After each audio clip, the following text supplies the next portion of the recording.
அவதூத எது சம்பாதத்தை சொல்றார். எது மகாராஜா சாட்சாத் இவர்கள் எல்லாம் யாதவர்கள் அப்படின்னு எதனால பெயருடையவர்களானாரோ இந்த குலத்து மூத்தவன் எதுங்கிற மகாராஜா. அந்த ராஜா அரசாட்சி பண்ணிட்டு வேட்டையாடிட்டு வந்துட்டு இருந்தார். காட்டுல வரும்பொழுது சகல ஐஸ்வர்யமும் அவர்கிட்ட ஒரு குறையும் கிடையாது அவருக்கு. மேலும் நல்ல பலிஷ்டர், ஆபரணங்கள் பட்டு வஸ்திரங்கள் எல்லாம் போட்டு குதிரை மேல வந்துட்டு இருக்கார். நிறைய பரிசாரக்கால் எல்லாம் வரா கூட. ஆனா ஏதோ வாட்டத்தோட அன்னைக்கு வேட்டையில ஏதோ வாட்டம் மனசுல நினைச்சது நடக்கல. திரும்பி தலையை தொங்க போட்டு குதிரையில போயிட்டு இருக்கார். ஆனா அங்க ஒரு காட்சி பார்க்கிறார். ஒரு பெரிய மரத்தடி, அங்க ஒரு பெண்மேல உடம்புல வஸ்திரம் கூட இல்லாத ஒரு தருணன்னு சொல்றார். இளையவனாக இருக்கக்கூடிய ஒரு அவதூதர். புராணாந்தரத்துல இது தத்தாத்திரேயர்னு சில விளக்கங்கள் கிடைக்கிறது. பாகவதத்துல வெறும் அவதூதர், அவதூதம் திஜம் கஞ்சிது அப்படின்னு சொல்றார். தத்தாத்திரேயர்னு வச்சிருந்தாலும் அங்க அவர் உட்கார்ந்து இருக்கார் தருணராக. எதுவுமே அவர்கிட்ட சர்வஸ்வத்தையும் விட்டவராக இருக்கார். ஆனா பிரசன்னமா இருக்கு, அவ்வளோ சந்தோஷம் அவர் மூஞ்சியில. இத பார்த்த எது மகாராஜா உடனே நிறுத்திட்டார் குதிரைய. இறங்கி வந்து அவரை நமஸ்காரம் பண்ணி அவர் இடத்துல கேட்கிறார். குதோ புத்தி ரியம் பிரம்மன்னு அகர்த்து சுவிசாரதா யாம் ஆசாத்திய பவான் லோகம் வித்வான் சரதி பாலவத்து. சொல்றார், இந்த புத்தி இப்பேற்பட்ட ஒரு மனநிலை உங்களுக்கு எங்கேருந்து கிடைச்சது? ஏன்னா எல்லாமே இருக்கக்கூடிய நான், எதுவுமே இல்லாத நீங்கள். எனக்கு மூஞ்சில வாட்டம், உங்களுக்கு அவ்வளவு சந்தோஷம். இந்த ஒரு மனநிலை எப்படி உங்களுக்கு கிடைக்கிறது? அகர்த்து, நானாச்சு இவ்வளவு ராஜ்யபாலனம் பண்றேன், இவ்வளவு காரியங்கள் சாதனங்கள் எல்லாம் பண்ணிட்டு இருக்கேன் மன சந்தோஷத்துக்காக. ஆனா நீங்க ஒண்ணுமே பண்ணாம சும்மா உட்கார்ந்துருக்கேன். உங்களுக்கு இப்பேற்பட்ட ஒரு மனோபாவம் எப்படி வருது? இப்பேற்பட்ட ஒரு ஆனந்தம் உங்க மூஞ்சில தெரியறது, இது எப்படி அப்படின்னு கேட்டதும் நமஸ்கார சரணாகதி பண்ணி இந்த ஒரு பாவத்தை எனக்கு ஏற்படுத்துங்கள், மனோபாவத்தை எனக்கு ஏற்படுத்துங்கள்னு பிரார்த்திச்சிருந்தான். உடனே அவர் சொல்ல ஆரம்பிக்கிறார், நான் எனக்குன்னு ஒண்ணும் கிடையாதுப்பா, சஞ்சாரம் பண்ணிட்டு இருப்பேன் பிக்ஷுகனாக. சஞ்சாரம் பண்றச்சே இந்த உலகத்திலிருந்து பிரகிருத்தியிலிருந்து எனக்குன்னு ஒரு குரு யாரும் இல்லை. நான் என்ன பண்றேன்னு கேட்டா, உலகத்துல நான் நடமாடிட்டு போறச்சே அன்றாட நடக்கக்கூடிய நிகழ்வுகள்ல இருந்து ஒவ்வொருத்தர்கிட்ட நான் ஒரு பாடம் கத்துக்கிறேன். அந்த பாடத்தை கத்துண்டதோட இல்லாம அபியாசத்துல கொண்டு வரேன். அதனால எனக்கு இந்த மனநிலை வந்தது அப்படின்னு சொல்றார். அது என்ன அப்படிங்கிறச்சே வரிசையா 24 குருவை சொல்றார். அதுல சந்திமே குரவோ ராஜன்னு பகவஹா புத்யுபாஸ்ரிதாக அப்படின்னு ஆரம்பிச்சு, பிருத்திவி வாயு ஆகாசம் ஆபோக்னி சந்திரமா ரவி கபோதோ ஜகர சிந்து பதங்கோ மது கஜ மதுஹா ஹரிணோ மீனஹ பிண்டலா புரணோத்பகா குமாரி சரகிருத் சர்பகா பூர்ணநாபி சுபேஷத்து அப்படின்னு சொல்றார். விஸ்தாரமா 4 அத்தியாயம் இருக்கு இவருடைய உபதேசம். சங்கேபமா பார்ப்போம். முதல்ல 24 குருமார்கள் சொல்றார். 25வது குரு என்ன அப்படிங்கறத பின்னாடி சொல்ல போறார். மொத்தம் 25 குரு. முதல் குரு என்ன அப்படின்னு கேட்டா, பூமியே எனக்கு முதல் குரு. நாம வாழக்கூடிய இந்த பூமி கிட்ட இருந்து நான் கத்துட்டேன். என்ன விஷயம் அப்படின்னு கேட்டா, பூமி சர்வம் சகா, எல்லாத்தையும் பொறுத்துக்கிறது. எப்படி இருக்கு அப்படின்னு கேட்டா, புத்தைஹி ஆக்கிரமியமானோபி ஹீரோ தெய்வசானுகைஹி தத் வித்வான் நச்சலேன் மார்காத் அன்பசிக்ஷம் க்ஷிதேர் விரதம்.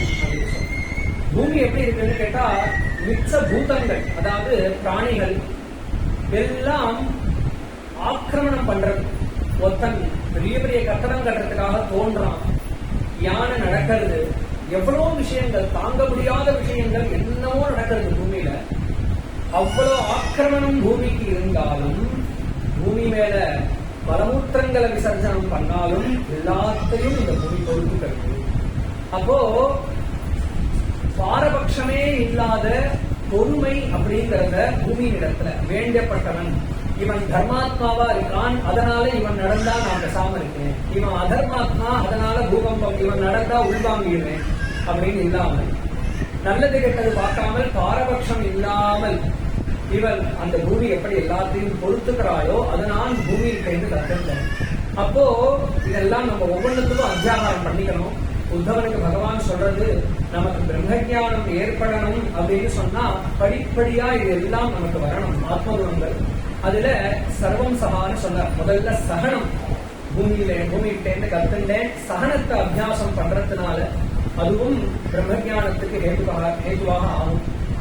அடுத்தது சொல்றார் வாயு கிட்ட இருந்து கத்துட்டேன். ரெண்டாவது குரு வாயு எப்படி இருக்கார் அப்படின்னு கேட்டா மல்லி தோட்டத்துல வீசுறார், சாக்கடையிலையும் வீசுறார். ஆனா ரெண்டு இடத்துலயும் அவருக்கு பாரபட்சமே கிடையாது, சங்கதி இல்லை, அனாசக்தி அப்படிங்கிறது வாயு கிட்ட இருந்து கத்துட்டேன். என்ன அப்படின்னு கேட்டா வாயு எனக்கு மல்லிகைப்பூ வாசனை நன்னா இருக்கு, அதனால தோட்டத்துக்கு தான் போவேன். அதே மாதிரி எனக்கு இந்த வாசனை சாக்கடையினுடைய வாசனை பிடிக்கல, அதனால சாக்கடையில வீச மாட்டேன் அப்படின்லாம் இல்லாமல் எப்படி அவர் எந்த வஸ்து கிட்டையும் அனாசக்தி வாயு கிட்ட இருக்கோ, ஒரு பற்றுதல் இல்லாமல் உலகத்துல எல்லா பொருட்கள்லையும் வாயு இருக்காரோ அந்த மாதிரி நாம இருக்கணும் அப்படிங்கறத கத்தண்டேன் வாயு கிட்ட இருக்கு. ஆகாசம் மூணாவது சொல்ற ஆகாசம் எப்படி இருக்கு அப்படின்னு கேட்டா தேஜோபன்னமயே பாவை மேகாத்யை வாயுநேத்தை ந ஸ்பிருஷ்யதே நவஸ்தத்வ காலசிருஷ்டை குணை குமான் அப்படின்னு சொன்னார். ஆகாசம் வியாபகமாக இருக்கு. ஆகாசம் அந்த ஆகாசத்துல மேகங்கள்லாம் சில சமயம் ஒன்று சேர்றது, சில சமயம் மேகங்கள்லாம் பிரியறது, சில சமயம் மழை பெய்யறது, சில சமயம் வெயில் அடிக்கிறது. கால சிருஷ்டத்தினால அதாவது கால கதினால பல காரியங்கள் ஆகாசத்துல நடந்தாலும் ஆகாசத்துக்கு எந்த காரியத்திலையுமே பற்றுதல் கிடையாது. நல்லா 3 அனாசக்தியை பிரதிபாதனம் பண்றார். வாயு, ஆகாசம், சூரியன். வாயு வஸ்துவனிடத்துல அனாசக்தி வாயுக்கு, அதே மாதிரி ஆகாசத்துக்கு கிரியையிடத்துல அனாசக்தியும் சூரியனுக்கு பின்னாடி சொல்ல போற. இப்ப ஆகாசம் எப்படி இருக்குன்னு கேட்டா மேகங்கள் கூடணும் அப்படின்னு நினைக்காது, மேகங்கள் பிரியணும்னு நினைக்காது. சோ ஆகாசத்திலேயே நடக்கக்கூடிய இந்த சம்பவங்கள் எல்லாம் இருந்தாலும் எந்த விதமான நிகழ்வுகளையும் வெறுக்கவும் வெறுக்காது, விருப்பமும் படாது. அப்படி ஆகாசத்திலிருந்து கற்றுண்டேன் அப்படின்னு சொன்னார். அடுத்தது ஆபகா, ஜலத்துக்கிட்டே இருந்து நான் எப்ப என்ன இருக்கணும்னு கத்துட்டேன்னா சுத்தமா இருக்கணும்னு கத்துட்டேன். சொல்ற ஸ்வச்ச பிரகதித ஸ்னிக்தா மாதுரிய தீர்த்த பூர்ணாம் முனிஷ்குணா தியபாம் விக்ரம் ஈக்ஷோப ஸ்பர்ஷ கீர்த்தனை. ஸ்வச்ச பிரகதிதா சுவாவமாவே சுத்தமாக இருக்கணும். மனதளவுல ஜலம் போல, ஜலத்துல கலங்கம் இருக்கலாம், ஆனா கொஞ்ச நேரம் பிரசாபம் இருந்தோம்னா அது தெளிவாயிடும். எப்படி ஏன் அப்படின்னு கேட்டா சுத்தமா இருப்பதுங்கிறது ஜலத்தினுடைய சுபாவம். அந்த மாதிரி சுபாவத்தா நாம சுத்தமா இருக்கணும் அப்படிங்கறத ஜலத்திலிருந்து கத்துக்கிறேன். மேலும் ஸ்னிக்தா எப்பொழுதும் ஒட்டிக்கும், எல்லாத்தோடையும் எதையுமே விட்டு பிரியாது. அப்படி எல்லாருடவும் இணை அதாவது பழகிறதுல யாரிடத்தையும் விட்டு பிரியறதுன்னு இல்லாமல் எல்லாருடனும் ஒரே மாதிரி பழகிறது, ஒட்டி பழகிறது. இவன் பிடிக்காதவங்கிறதுனால அவனை வெறுக்கிறதுங்கிறதெல்லாம் இல்லாம. அடுத்தது மாதுரியா, இனிப்பாக இருக்கும் ஜலம். நாமும் அந்த மாதிரி பேசணும், யாரிடத்தையும் வல்லுன்னு விழக்கூடாது. தீர்த்த பூர்ணா, எல்லாத்தையும் சுத்தீகரணம் பண்றது. இவன் எப்படி சுத்தீகரணம் பண்ணணும்னு கேட்டா ஈக்ஷோபஸ்பர்ஷ கீர்த்தனை அப்படின்னு. இவனை பார்த்தால், இவனுடன் பேசினால், அதே சமயம் இவனை தொட்டால் முதலியவைகள் நம்மளோட ஒருத்தர் பழகினாலே அவ நல்லவாக பழகணும். அந்த அளவுக்கு நாம தீர்த்த பூதனாக இருக்கணும் அப்படிங்கறத கத்துட்டேன் அப்படின்னு சொல்றார். அடுத்தது அக்னி, அக்னியிடத்திலிருந்து குணகிராகம் அப்படிங்கறத கத்துட்டேன். அக்னி எப்படி இருக்குன்னு கேட்டா குணகிராகியாக இருக்கு. அத சொல்றார். தேஜஸ்வி தபசா தீப்தா துர்தர்ஷோதர பாஜனா சர்வபக்ஷோபி யுக்தாத்மா நாதத்தே மலம் அக்னிவது. அக்னி எப்படி இருக்கார்? தேஜஸ்வியா இருக்கார், பிரகாசமாக இருக்கார் அக்னி. அந்த மாதிரி நாமும் எப்ப பார்த்தாலும் மூஞ்சிய வாட்டமா வச்சுக்காம பிரசன்னமாக சிரிச்ச முகமாக நாம இருக்கணும். தபசா தீப்தா மனசஷ்ட இந்திரியானாஞ்ச ஏகாகிரியம் தப உச்சியதே அப்படின்னு தைத்திரிய உபனிஷத் பாஷ்யத்துல பகவத்பாதர். தபசுன்னா எதுன்னு கேட்டா மனசையும் இந்திரியங்களையும் ஏகாகிரதப்படுத்துறது தான் தபசு. அப்பேற்பட்ட தபசுனால பிரகாசித்தவனாக இருக்கணும். தபசா தீப்தா துர்தர்ஷா. அவ்வளவு சீக்கிரத்துல அக்னியை யாராலையும் அணைச்சிட முடியாது. உதரபாஜனம், அந்த அக்னியில எந்த வஸ்துக்கள் போடப்படுறதோ அது மட்டும்தான் அக்னி. சாயங்காலம் வரைக்கும் எரியறதுக்காக இன்னும் 4 கட்டையை மிச்சம் வச்சிருந்து ஒவ்வொன்னா எரிச்சுட்டு இருக்காது அக்னி. இந்த வேலை கிடைச்சதுன்னா அப்படியே எல்லாத்தையும் எரிச்சிட்டு சாந்தமாயிடும். அந்த மாதிரி உதரபாஜனாக இருக்கணும். மேலும் சர்வபக்ஷோபி யுக்தாத்மா. அக்னி எப்படி இருக்காருன்னு கேட்டா, அக்னியில சந்தன கட்டையை போட்டாலும் எரியுது, அக்னியில அழுகி போனவைகளை போட்டாலும் எரியுது, குப்பைகள் ரோட்ல இருக்கிற குப்பைகளையும் எரிக்கிறார். என்ன பண்ணாலும் அதுல இருக்கக்கூடிய அழுக்குங்கிறத கொஞ்சம் கூட எடுத்துக்காம காரியத்தை பண்ணிட்டே இருக்காரு. அப்படி குணத்தை நம்ம காரியங்களை நாம பண்ணணும், ஆனா அதுல இருக்கக்கூடிய தோஷங்களை நாம கிரகிச்சுக்க கூடாது அப்படிங்கிற குணகிரகணத்தை அக்னிட்ட இருந்து கத்துட்டேன் அப்படின்னு சொன்னார்.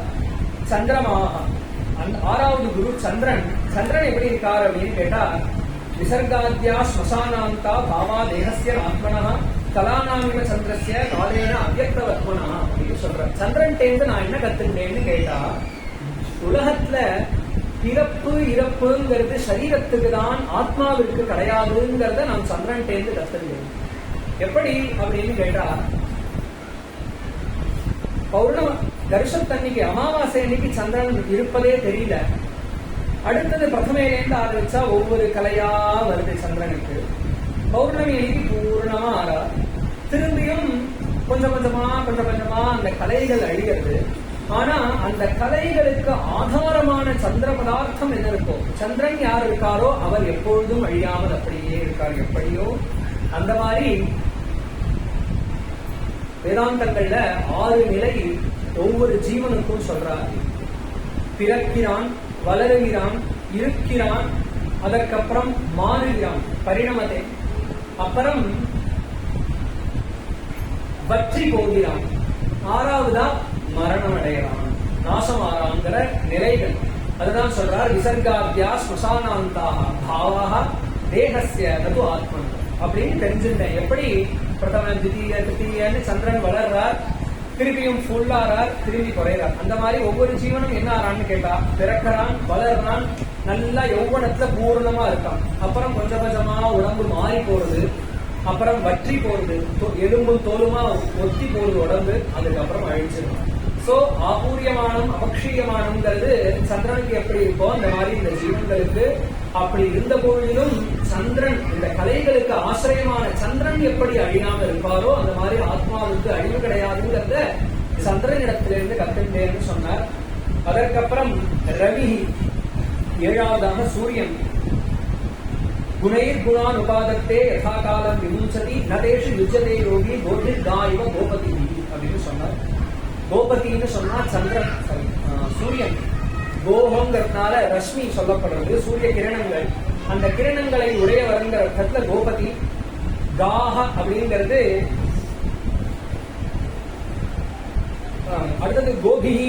கோபதினா சூரியன், கோபிஹிங்கிறது கிரணங்களால, காஹ அப்படிங்கிறது ஜலங்கள். இந்த ஜலங்களை சூரியன் என்ன பண்றாருன்னு கேட்டா, தன்னுடைய கிரணங்கள்னால பிரபஞ்சத்திலிருந்து எல்லா இடத்திலிருந்தும் எடுக்கிறார். எடுத்து ஃபில்டர் பண்ணி மேகங்கள்ல வச்சு யதா காலம் விமுஞ்சதி, எப்ப தேவையோ அப்ப மழையா கொடுக்கிறார். ஆனா அவர் எப்படி இருக்கார் அப்படின்னு கேட்டா,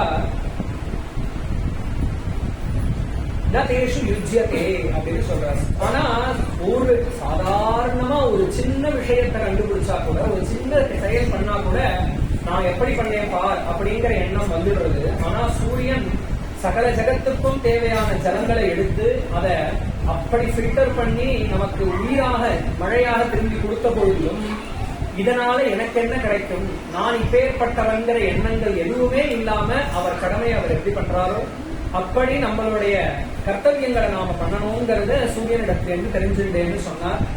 அப்புறம் ஒரு கபோதம்னு சொல்லக்கூடிய ஒரு மாடப்புறா, அந்த மாடப்புறா கிட்ட இருந்து அதிஸ்நேகம் கூடாதுங்கிறத தெரிஞ்சுட்டேன். உலகத்துல எந்த விஷயத்திலையும் ரொம்ப ஸ்நேகம் வச்சிடக்கூடாது. வெச்சா என்ன ஆகும்னு கேட்டா அழிவு ஏற்படும். நாதி ஸ்நேக பிரசங்கோவா கர்த்தவியா குவாபி கேனச்சிது குருவன்னே விந்தேக சந்தாபம் கபோதைவ தீனதி.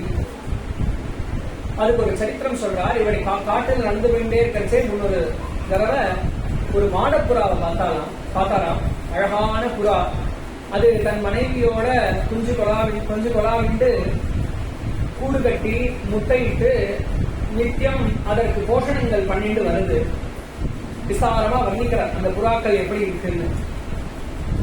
கடைசியில ஒரு நாள் என்ன ஆச்சுன்னு கேட்டா, ஒரு வேடுவன் வந்தான். அந்த வேடுவன் வர நேரமா பார்த்து அந்த காலத்துலதான் இந்த குஞ்சு பட்சிகளுக்கு எல்லாம் பறக்க வந்திருக்கான். அதுக்கு என்ன பறக்க ஆரம்பிச்ச புதுசுல ரொம்ப தூரம் போகாது, அந்த கூட சுத்தியே பறந்து திரும்பி உள்ள உட்காந்து. இவர்கள் அன்னம் எடுத்துக்கிறதுக்காக மனைவியோட சேர்ந்து அந்த ஆண் புறா பெண் புறாவோட சேர்ந்து போயிருக்கு. அன்னைக்கையும் பார்த்து ரொம்ப நேரம் அன்னமே கிடைக்கல. வேடுவன் இந்த குட்டிகள் எல்லாத்தையும் பார்த்து அதை எல்லாத்துக்கும் ஜாலம் வலை போட்டு புடிச்சிட்டு போயிட்டானான்னு கேட்டா போலையாம். அந்த வேடுவனுக்கு தெரியும் குட்டிகளுக்காக அம்மாவும் அப்பாவும் வருவாங்க, ஆண் புறாவும் பெண் புறாவும் வரும், அதுதான் இறை, அதுலதான் மாம்சம் இருக்கும். அதனால வெயிட் பண்ணிட்டு இருக்கான். உடனே அங்கேருந்து அவ 2 பேரும் வந்ததுக்கு அப்புறம் பெண் புறா அந்த குட்டிகள் வலைகளுக்குள்ள இருந்து தவிக்கிறத பார்த்ததும் என்ன பண்ணிட்டுன்னா, அவன் வேடுவன் அங்க இருக்கான், அவன் வலை விரிச்சிருக்கான், அதுக்குள்ள போனா நாமும் மாட்டின்றுவோம், இந்த என்ன யோசனையும் இல்லாமல் நேர போய் விழுந்திருக்கோம். அதுதான் தாயோட ஹிருதயம்னு சொல்றார் பாஷகாரர் இங்க. ஆனா ஆண் புறா இவன் இருக்கானே, இவன் குடிப்பானே, என்ன பண்றது, வேற உபாயம் இருக்கான்னு தேடின்னு இருந்துதான். ஆனா தாயாரால தாங்க முடியாம மாட்டின்றாலும் பரவாயில்ல, குழந்தைகளோட நாம இருக்கணும்னு போயிருக்கோம். பெண் புறா மாட்டின்றது. உடனே ஆண் புறாவும் யோசிச்சு பார்த்தது, வேற வழியே இல்லைன்னதும் இந்த குடும்பம் இல்லாமல் நாம் ஏன் வாழணும், இந்த குடும்பத்துக்காகத்தான் நாம வாழணும்னு தீர்மானத்துக்கு வந்தவன் தான் அழிவோம்னு தெரிஞ்சும் போய் அந்த இடத்துல விழுந்தான் அப்படின்னு சொன்னார். இதற்கு காரணம் என்ன அப்படின்னு கேட்டா, அவன் அந்த குடும்பத்து மேல வச்ச அதிஸ்நேகம். குடும்பம்னா நாம எல்லாரும் விருப்பப்பட வேண்டிய விஷயம் தான். குடும்பம் அப்படின்னு சொன்னா எல்லாரும் பிரியம் வைக்கணும். ஒரு அப்பாவுக்கு குழந்தை மேல பிரியம் இருக்கிறதுல என்ன தப்பு, ஒரு மனைவி மேல பர்த்தாவுக்கு பிரியம் இருக்கிறதுல என்ன தப்பு அப்படின்னு கேட்டா, பிரியம் இருக்கலாம், அதிப்பிரியம் கூடாது. ஏன் அப்படின்னு கேட்டா, இதெல்லாம் ஒரு பெரிய ராஜமார்க்கம். ராமாயணத்தை சொல்றார் ராமர் லக்ஷ்மணருக்கு பண்ற உபதேசம். இது பெரிய ராஜமார்க்கம் மாதிரி வாழ்க்கைங்கிறது. நாமெல்லாம் ஏதோ ஒரு ஸ்டார்டிங் பாயிண்ட்ல நாம பிறந்திருக்கோம். இந்த ஹைவேல நாம ஓடின்னு இருக்கோம். நம்மளுடைய டெஸ்டினேஷன் என்னைக்கு முடியும் நமக்கு தெரியாது. அதே மார்க்கத்தை இங்கேருந்து சென்னைக்கு போயிட்டு இருக்கிறச்சே நெடுவுல விழுப்புரத்துல ஒருத்தர் சேர்ந்து திண்டிவனத்துல ஒருத்தர் போனா எப்படி இருக்குமோ அந்த மாதிரி நமக்கும் குடும்பத்துக்கும் இருக்கிற பந்தம்ங்கிறது வாழற காலம் மட்டும்தான். அப்போ இவர்களுக்காக நீண்ட பயணத்துல இருக்கக்கூடிய நாம் நம் வாழ்க்கையை இழக்கக்கூடாது அப்படிங்கிற உபதேசத்தை அங்க வைக்கிறார். அப்ப அதை இங்க உபதேசமா சொல்றார். பிராப்திய மானுஷம் லோகம் முக்தித்வாரம் அபாவிருதம் கிரகேஷு பகவத் சக்தா தம் ஆரூடச்சிதம் அப்படின்னு சொல்றார். எவனொருவன் இப்பேற்பட்ட மனுஷ ஜென்மாவை அடைஞ்சு இந்த புறா போல குடும்பத்திலேயே மாட்டிக்கொண்டு இருக்கானோ அவனை ஆரூடச்சிதம்னு சொல்லுவோம். ஏன் அப்படின்னு கேட்டா, ஒரு மலை ஏறுறோம் அப்படின்னு சொன்னா முதல் படியிலேயே சரிக்கினா பிரச்சனை இல்லை. மேல ஏறி போய் இன்னும் ஒரு படி எடுத்து வச்சா நீ லட்சியத்தை அடைஞ்சிடலாம்னு இருக்கிறச்சே விழுறது எவ்வளவு பெரிய ஏமாற்றமோ அவ்வளோ பெரிய ஏமாற்றம் மனுஷ ஜென்மா அடைஞ்சு திருப்பியும் சம்சாரத்தை அடையிறது. அப்படி இந்த கபோதத்துக்கிட்ட இருந்து அதிஸ்நேகம் யாரிடத்திலையும் கூடாது அப்படிங்கறத தெரிஞ்சுட்டேன்னு சொன்னார். அப்புறம் அஜகரகா 9வது மலைப்பாம்பு. மலைப்பாம்பு கிட்ட இருந்து என்ன கத்துட்டேன் அப்படின்னா, கிராசம் சுருஷ்டம் விரசம் மகாந்தம் ஸ்போட்டமேவா எதிர்ச்சையைவ ஆபதிதம் கிரசேது ஆஜகரகா அக்ரியா அப்படின்னு சொன்னார். ஆகாரம், மலைப்பாம்புனுடைய நியமம் எப்படி இருக்கு அப்படின்னு கேட்டா, ஆஜகர விரதம் அப்படின்னா சாஸ்திரங்கள்ல உண்டு. ரிஷபதேவருடைய சரித்திரத்துல அவர் காட்டுல வாய குழந்தை படுத்துட்டாருன்னு தான் வரும். அப்போ கிராசம் சாப்பாடு, மலைப்பாம்பு என்ன பண்ணணும்னு கேட்டா, அது ஒரு இடத்துல ஸ்திரமா இருந்து வாய திறந்து அப்படியே உட்காந்து படுத்துட்டு இருக்கும், அசையாம இருக்கும் குகை போல. அந்த வாய் பக்கத்துல ஒரு இறை வந்தா கூட இப்படி பிடிக்காது. அதோடைய லட்சியம் வாய்க்குள்ள வந்து விழுந்தாதான் சாப்பிடணும் அப்படின்னு. அதே மாதிரி அது வந்து சுமிருஷ்டம் விரசம். விழக்கூடிய ஆகாரம் ஏதோ காக்கா உட்காண்டுது அது அமேத்தியம் பண்ணிட்டுங்கிறதெல்லாம் அதுக்கு தெரியாது. அது வாயில அது அமேத்தியமோ மேத்தியமோ எது விழுந்தாலும், நல்ல ஆகாரமா இருந்தாலும் சரி, அது விரசமா இருந்தாலும் சரி, அது அப்படியே சாப்பிடும். அதே மாதிரி மகாந்தம் ஸ்தோகமேவா, வயிறு நிறைய கிடைச்சாலும் சரி, இத்தினூண்டு கிடைச்சாலும் சரி, அந்த வாயில என்ன விழறதோ அதுதான் அது. எதிர்ச்சையைவ ஆபதிகம். அதுவும் இது வந்து ஒரு மரத்துல ஒன்று உட்காந்துருக்கு, விழுந்து பிளான் பண்ணிட்டு கீழே உட்காராது. எதிர்ச்சையா அது வாயில விழுந்தாதான் அது ஆகாரம். அதே மாதிரி ஒரு கால் ரொம்ப நாள் ஆகாரம் கிடைக்கலன்னா கூட அக்ரியா அப்படின்னு சொல்றோம். அதற்காகவும் முயற்சி பண்ணலாம். அவ்வளவு பொறுமையா கிடைக்கிறச்சே கிடைக்கட்டும்னு இருக்கும். இப்பேற்பட்ட ஒரு மனோபாவத்தை பாம்பு கிட்டேந்து, மலைப்பாம்பு கிட்டேந்து நான் கத்துண்டேன் அப்படின்னு சொன்னார். எதையும் எதிர்பார்க்காமல் கிடைச்சதை வச்சு திருப்தியா இருக்கிறதுங்கிற சுபாவத்தை சொன்னார். அப்புறம் சிந்து, சமுத்திரத்துக்கிட்டே இருந்து என்ன கத்துண்டேன். சமுத்திரம் எப்படி இருக்கு அப்படின்னு கேட்டா, வெயில் காலத்துல உஷ்ணத்தினுடைய ஆதிக்கத்தினாலையும் நதிகள்லாம் வற்றி போய் சமுத்திரத்துல வந்து சேராத்தினாலையும் ஜலத்தினுடைய அளவு குறையுது. அதே மழை காலத்துல மழை ஜலத்தினாலையும் நதிகள் வந்து சேரத்தினாலையும் வளர்றது. ஆனா அப்படி இருந்தாலும் ரெண்டு சந்தர்ப்பத்திலையும் நோத்சர்பேத ந சுஷியேத சரித்திரிவ சாகரஹா அப்படின்னு சொல்றாங்க. நல்ல ஒண்ணுமே கிடைக்காத போது வற்றி போறதுன்னு வருது. நிறைய சமுத்திரமா கிடைச்சா உடனடியா எழுந்து கொண்டாடுறது. இது எதுவுமே இல்லாமல் ஒரே மாதிரி சமுத்திரம் எப்படி இருக்கோ அந்த மாதிரி லாபாலாபங்கள்ல ஒரே மாதிரி இருக்கணும் அப்படிங்கறத சமுத்திரத்துக்கிட்டே தெரிஞ்சுட்டேன்னு சொன்னார். அடுத்தது பதங்கா, வெட்டில் பூச்சி.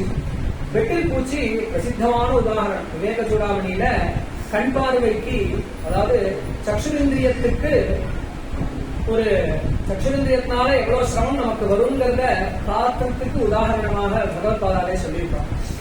அத சொல்றார். பதங்க பிரலோபித பதத்தியந்தே தமசியோ பதங்கவத்து அப்படின்னு சொல்றார். வெட்டில் பூச்சி அழகான பிரகாசம் தீபஜ்வாலையை பார்த்துருக்குன்னு சொன்னா அந்த கண்ணு இருக்கே அதை பார்க்கணும் பார்க்கணும் பார்க்கணும்னு துடிக்குமா. அது அதற்காக அது எவ்வளவு முடியுமோ அந்த கிட்டக்க போயிட்டே இருக்கும்.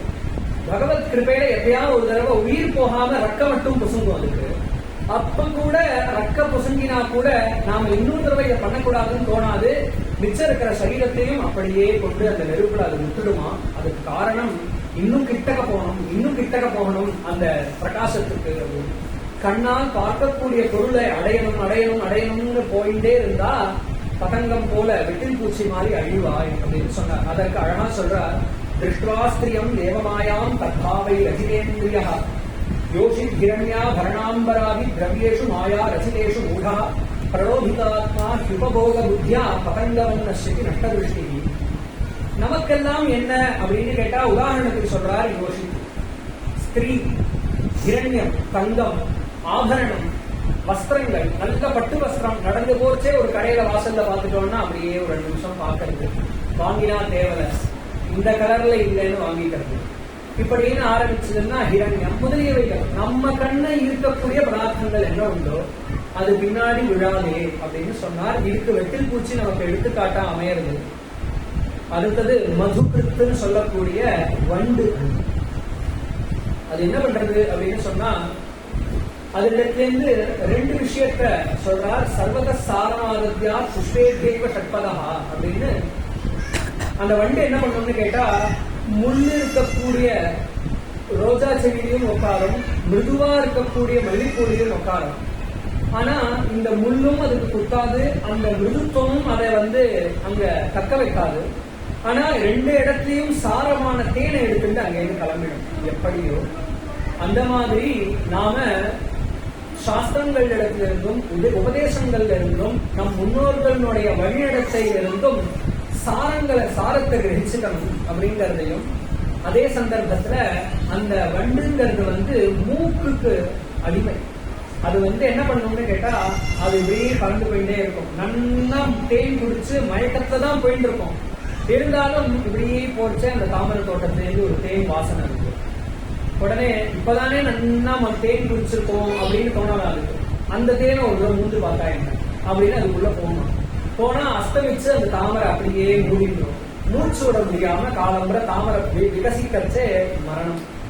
அப்போ மூக்குக்கு நுகர்வுங்கிற ஒரு இந்திரியத்துக்கு அடிமையாயிட்டான் அப்படின்னு சொன்னா வண்டு போல அழிவான். எப்படி கண்ணால ஒரு விஷயத்துக்கு ஈர்க்கப்பட்டானோ அந்த மாதிரி வாசனையினால ஒரு விஷயத்துக்கு ஈர்க்கப்படக்கூடாதுங்கிறத இதுகிட்டேந்து தெரிஞ்சுட்டேன். கஜகா அடுத்தது யானை. யானைங்கிறது தொழிந்திரியத்துக்கு உதாரணம். யானை என்ன பண்ணும் அப்படின்னு கேட்டா ஒரு பெண் யானையை பார்த்துடுத்து அப்படின்னு சொன்னா எவ்வளவு தாகத்துல பயின்று இருந்தாலும் எவ்வளவு அவசரத்துல பயின்று இருந்தாலும் ஒரு க்ஷணம் அந்த பெண் யானை மேல உரசிட்டு போகணும். ஒன்றும் சம்போகங்கள்லாம் இல்லை. அதை தொடரும், அதை தொட்டு பார்க்கணுங்கிற ஆசை. என்ன பண்ணணும் அப்படின்னு கேட்டா அவன் யானையை பிடிக்கிறவன் பெரிய குழி தோண்டி மேலாப்புல மூடி பெண் யானையை பின்னாடி நிறுத்திருப்பான். அந்த யானையை தொடர்ந்து போய் அந்த குழியில விழுந்து மாட்டிட்டு வாழ்க்கை பூரா அடிமையா போயிடும் அந்த யானை. அதுக்கு காரணம் அதனுடைய உணர்வுங்கிற இந்திரியம் தொற்றுக்கு அடிமையா இருக்கு. அந்த மாதிரி நாமும் பலவிதமான மிருதுவான வஸ்திரங்கள் முதலியவைகளிடத்துல எதெல்லாம் ஸ்பர்ஷத்துக்கு இதமா இருக்கோ அவைகள் எதிலையும் ஆசக்தி வச்சுக்க கூடாது அப்படின்னு சொன்னார். அடுத்தது மதுஹா அப்படின்னு சொல்லக்கூடிய வேடுவன். அவனை சொன்னார், வேடுவன் அப்படிங்கிறவனிடத்திலிருந்து நாம கத்துக்க வேண்டியது என்ன அப்படின்னு கேட்டா, இந்த வண்டு இருக்கே தேனி இவைகள்லாம் என்ன பண்றது அப்படின்னு கேட்டா, தேனை அந்த வேலைக்கு தேன் கிடைச்சதுன்னா சாப்பிட்டேன்னு இல்லாம சேர்த்து நாளைக்கு மறாநாளைக்குன்னு சேர்த்து பெரிய கூடு கட்டிடணும். கூடு கட்டினதும் என்னாச்சு அப்படின்னு கேட்டா அந்த வேடுவன் வருவான். வேடுவன் வந்தான்னா மிச்ச இடத்துல எல்லாம் கண்டுபடாது, முதல்ல அந்த தேன் கூடுல தான் கண்டுபடும். இந்த மாதிரி அவன் என்ன பண்ணுவான் அப்படின்னு கேட்டா, நிஷ்காரணத்துல அந்த தேனி அவனுக்கு எந்த அபராதமும் பண்ணல, நிஷ்காரணமாக வந்து அந்த மொத்த தேனியும் ஒழிச்சுட்டு தேன் எடுத்துட்டு போயிடுவான். இது எப்படி நடக்கிறதோ அந்த மாதிரி எவன் ஒருவன் இன்னும்னு சேர்த்துட்டே போறானோ அவன் தான் முதல்ல அடிப்படுவான். அடிபடுறது மட்டும் இல்ல, நிஷ்காரணமாக அழியப்படுவான். அவன் வந்து அழியறதுக்கு காரணமே தேவையில்லை அப்படின்னு சொல்றார். பின்னாடி விஷ்ணுகீதத்துல சொல்ல போற வித்தம். நம்ம ஒரு பணம் சம்பாதிச்சோம்னு சொன்னா அதற்கு நாம சம்பாதிக்கிற ஒவ்வொரு ரூபாய்க்கும் 5 பேருக்கு பங்கு கொடுத்தே ஆகணும் அப்படின்னு சொல்றார். அது சொல்ல போற அது இல்லைன்னு சொன்னா அதுக்கு யக்ஷவித்தம்னு பெயர். அவன் வந்து உடனடியாக அந்த தனம் நாசமாகும் அப்படின்னு சொல்ல போற. அப்போ சேர்த்து வச்சுக்க கூடாது அப்படிங்கறத, சேர்த்து வச்சா வரக்கூடிய அழிவு அப்படிங்கறத இந்த மதுஹாவிலேருந்து கத்துட்டேன். அடுத்தது ஹரிணகான்னு சொல்லக்கூடிய மான். மான் வந்து ஸ்ரோத்ரேந்திரியத்துக்கு அடிமை. அந்த வேடுவன் மானை பிடிக்கணும் அப்படின்னு நினைச்சான்னாக்க அழகான கானம் பண்ணிட்டே கிட்டக்க வருவான். கிட்டக்க வந்தான் அப்படின்னு சொன்னா அதுல அவன் வரான் தீக்ஷ்ணம். எங்கேயோ தூரத்துல இருந்து மெதுவா ஒவ்வொரு அடியும் எடுத்து வைக்கிற புலி சிங்கத்தை கூட அதால வந்து கணிச்சிட முடியும் வருதுன்னு. ஆனா இவனுக்கு இதுக்கு தெரியறது அவன் வரான்னு, அவன் வந்தா புடிச்சிருவான் கொன்னுடுவான்னு தெரிஞ்சா கூட அந்த கானம் இன்னும் கிட்டக்க கேட்கறது அது ஆசைப்பட்டு நிற்கும். அதனால சிரவணேந்திரியத்துக்கு அடிமையாகி மான் அழிவது போலே நாமும் வந்து கிராமிய கீதங்களை கேட்கக்கூடாது அப்படின்னு சொல்ற. தேவையில்லாத வம்புகள், தேவையில்லாத லோக விஷயங்களை உள்ள போட்டுக்க கூடாது. கிராமிய கீதம் ந சொல்லியார் அப்படின்னு சொல்ற. இப்படி இந்திரியம் ஸ்ரோத்ரேந்திரியத்திலிருந்து ஜாக்கிரதையா இருக்கணும் அப்படிங்கறத அந்த மாநிலத்திலிருந்து கத்துட்டேன். அப்புறம் மீன சொல்றார் அடுத்த குருவாக 16வது குரு. மீனிடத்திலிருந்து நாக்குக்கு கட்டுப்படக்கூடாது, நாக்குக்கு அடிமைப்பட்டுடக்கூடாதுன்னு தெரிஞ்சுட்டேன். மீன் என்ன பண்ணணும்னு கேட்டா கூட்டமா வரும், ஆகாரம் போட்டா கூட்டமா வரும். அதோட சேர்ந்து பிறந்த மீன்கள், அது அம்மா அதனுடைய பிதா எல்லாரும் சேர்ந்து கூட்டமா இருப்பா. அவன் மாம்சம் வச்சு அப்பா அம்மா தம்பி எல்லாரையும் பிடிச்சிருவான். இதுக்கு முன்னாடி அட்டம்ப்ட்ல எல்லாரையும் பிடிச்சிருவான். ஆனாலும் அடுத்த தடவை அவள் எல்லாம் துடிச்சு சாகிறத தண்ணியிலிருந்து பார்க்கும். அடுத்த தடவை திரும்பி அந்த மாம்சம் வந்ததுன்னா, அந்த இறை வந்ததுன்னா நாம சாவோம்னு தெரிஞ்சுமே அது போய் வாய வைக்கும். ஏன்னா அந்த உயிருக்கும் மேலாக அது நாக்குக்கு அடிமைப்பட்டிருக்கு. அந்த மாதிரி ஒரு நாக்குக்கு அடிமைப்பட்டோம்னு சொன்னா மீன் போல அழிவோம் அப்படிங்கறத நான் மீனிடத்துல இருந்து தெரிஞ்சிருந்தேன் அப்படின்னு சொன்னார். அடுத்தது பிங்களா. பிங்களாங்கிறவள் ஒரு வேசி. 17வது குருவாக பிங்களையை சொல்றார். இதெல்லாம் அவர் சஞ்சாரம் பண்ணிட்டு இருக்கிறச்சே ஒவ்வொருத்தேர்ந்து கிரகிச்சு இந்த குணம் அதை சொல்லிட்டே வர. அப்படி இவர் விதேகம்னு சொல்லக்கூடிய மிதிலாபுரி, விதேக நகரம்னு சொல்லக்கூடிய மிதிலாபுரி, அங்க ஜனகராஜாலாம் இருக்கக்கூடிய சாட்சாத் ஸ்ரீதேவி சீதாதேவி அவதரிச்ச கஷேத்திரம். அந்த இடத்துல பிங்களான்னு ஒரு வேசி இருந்தார். அது சொல்ற பின்னாடி அவர் சொல்ல போறார். விதேகானாம், இந்த விதேகங்களுடைய இந்த தேசத்துல நான் மட்டும்தான் அகம் ஏகைவ மூடதீஹி அப்படின்னு சொல்ற. ஏன்னா அந்த காலத்துல உலகத்தில் இருக்கிறவா அத்தனை பேரும் ஞானோபதேசம் வேணும்னா விதேக நகரத்தை நோக்கி போவாங்க. ஞான கேந்திரமாக விதேக நகரம் இருந்ததுன்னு புராணங்கள்லாம் நமக்கு சொல்றது, உபனிஷத்துகள்லாம் சொல்றது. அந்த பிங்களை என்ன பண்றா அப்படின்னு சொன்னா, அவள் ஒரு வேஷ்யாஸ்திரி. பிரதிதினமும் அலங்காரங்கள் பண்ணிட்டு சாயமே அஸ்தமிச்சதுக்கு அப்புறம் இருட்டுல விளக்கு குடிச்சுட்டு யாராவது ஒரு காந்தன் வரமாட்டானா, யாராவது நமக்கு பிரபூதமான தனத்தை கொடுத்து நம்மளை சந்தோஷப்படுத்த மாட்டானான்னு எதிர்பார்த்துட்டு நின்று இருப்பாளாம். அப்படி நின்றுட்டே இருக்க இருக்க இருக்க ஒரு நாள் ராத்திரி 7 ஆச்சு, 8 ஆச்சு, 10 ஆச்சு, 12 ஆச்சு, 2 ஆச்சு, யாரையுமே காணும். அவளும் ஏன்னா உள்ளேயே உட்காண்டா யாரும் வரமாட்டான், வெளியிலேயே தான் நிக்கணும். அதனால ஒரு தனிக்கன் வரமாட்டானா, யாராவது ஒரு காந்தன் வரமாட்டானான்னு எதிர்பார்த்துட்டு நின்றுட்டு இருந்தா அந்த பிங்களை. அப்ப என்னாச்சு அப்படின்னு கேட்டா, டைம் ஆக ஒரே விரக்தி. சொல்ற தேவன் ஒருவன் வந்தானா, என்ன பண்ணான்னு கேட்டா அவளை அடிச்சுட்டு தனம் கொடுக்காம போயிட்டான். கண்ணாப்பினான்னு அடிச்சுட்டு தனம் கொடுக்காம போயிட்டான். இன்னும் மறுபடியும் யாராவது வரமாட்டாளான்னு அவள் நிற்கிறாள். அப்படி இருக்க யாருமே வரலை. அப்படின்னதும் என்னாச்சு அப்படின்னா, தஸ்யாக வித்தாசையா சுஷ்யத்து பத்ராயாக தீனச்சேதசா நிர்வேதம் பரமோஜன்யே சிந்தாஹேது சுகாவகா அப்படின்னு சொல்றேன். பெரிய வைராக்கியம் வந்துருக்காது, நிர்வேதம் வந்துருக்கு. இவ்வளவுதானா வாழ்க்கை அப்படின்னு தோணி போயிட்டு அவ்வளோ அவளை கஷ்டப்படுத்தி இருக்கு அந்த இரவு. எதிர்பார்த்து சொல்ற நிர்கச்சந்தி பிரவிசதி நிஷீகம் சமபத்தியதா அப்படின்னு சொல்ற. ஏவம் துராசையா பஸ்த நித்ரா துவார் எவலம்பதி. வாசல்லையே நின்று உள்ள போவா வெளில வரா எதிர்பார்த்து விரக்தி வந்துருத்து அவருக்கு.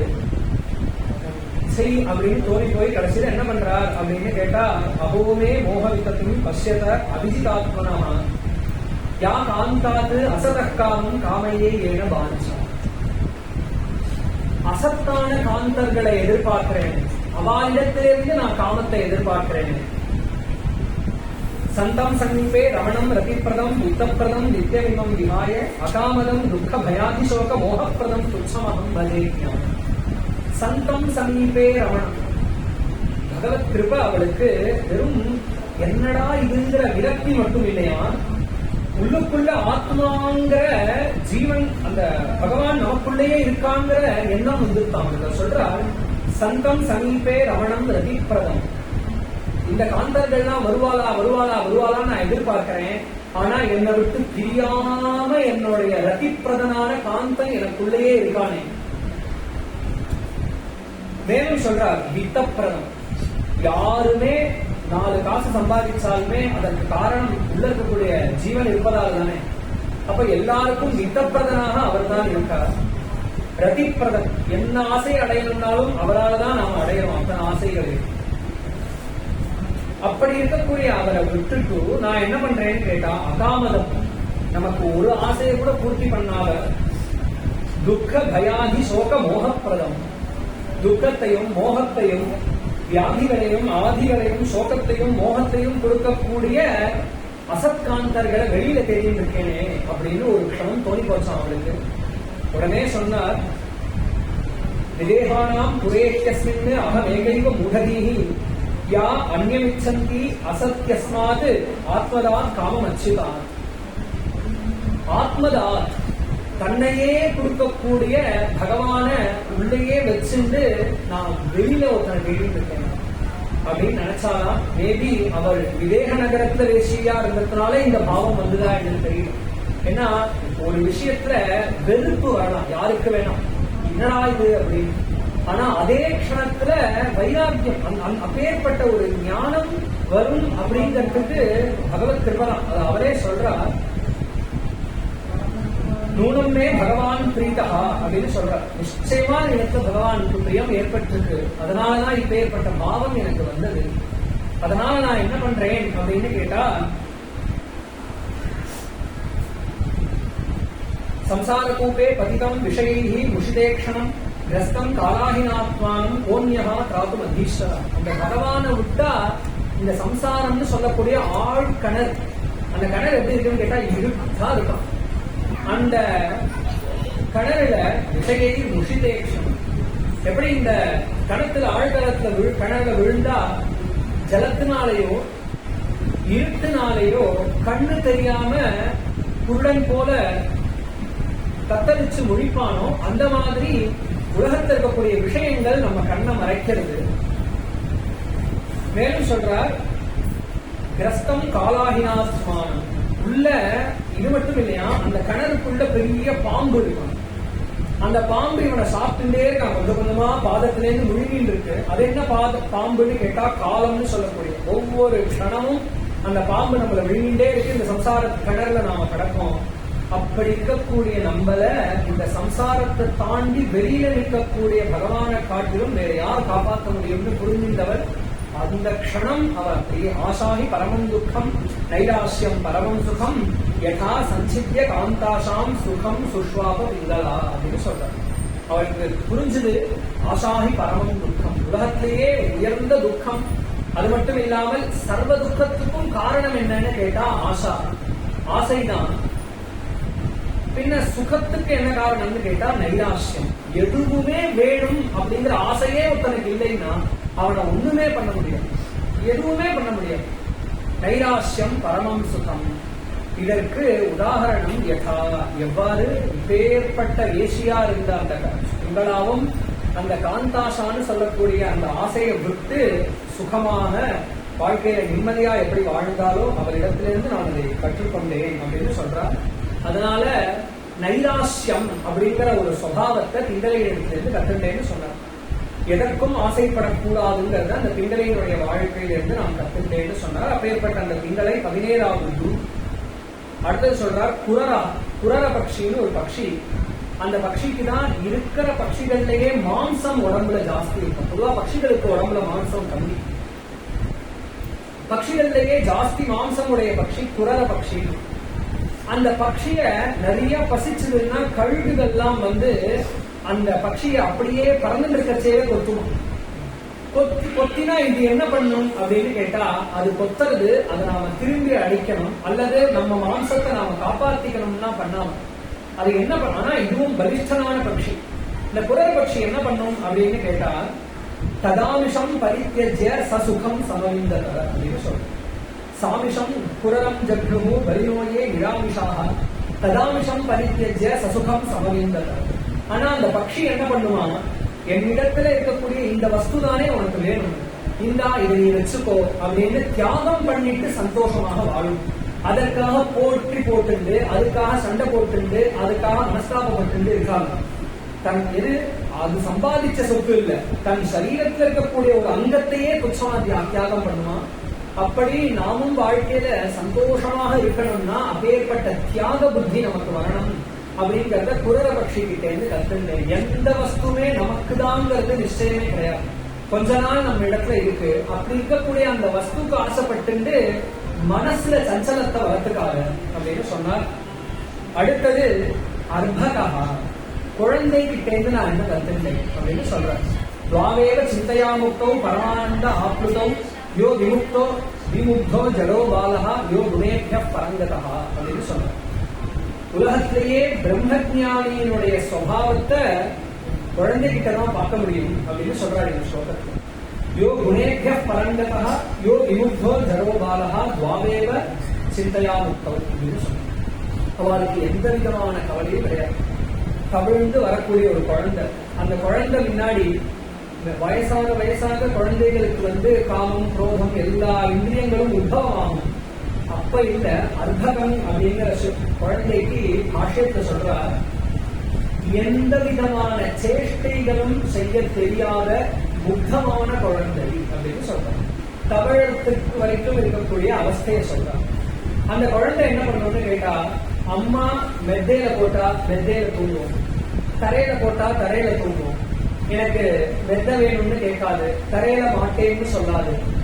அம்மா தோல்ல வச்சிருந்தாலும் சரி, அம்மா திட்டினாலும் சரி, அம்மா மூஞ்சிக்கு நேர திட்டினாலும் சிரிக்கும், அம்மா கொஞ்சினாலும் சிரிக்கும். அந்த குழந்தைக்கு எதுவுமே இன்னும் மேல அந்த குழந்தை படுத்துருக்கு, அந்த குழந்தை மெதுவா ஃபேன் சுத்துறத பாக்குறது அப்படின்னா சிரிச்சுன்னு இருக்கும்.